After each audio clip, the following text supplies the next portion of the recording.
Matapos makilala sa mundo ng siyensya ang benepisyong dala ng stem cell therapy sa ating kalusugan, unti-unti na rin nakikilala ang pagbabangko ng stem cell na nakakatulong upang mag-restore ng mga namatay na cells sa ating katawan.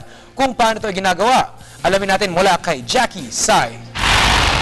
Sa modernong panahon na ating ginagalawan, dumarami na ang mga taong nagkakasakit dahil sa polusyon at mga pagkain ng puno ng preservatives, kung kaya't marami ang nangangamba sa kanilang kalusugan. Kaya naman nauuso ngayon ang pagbabangko ng stem cells. Dahil sa tulong ng stem cell banking, maaari nang kumuha ng backup help kung saan siguradong eksakto ang mga cells na tutulong mag-restore at mag-revive ng mga namatay na cells sa ating katawan. Sa ngayon, marami nang pagpipili ang klase ng stem cell therapy at isa na rito ang stem cell na nagmula sa fetus ng black sheep.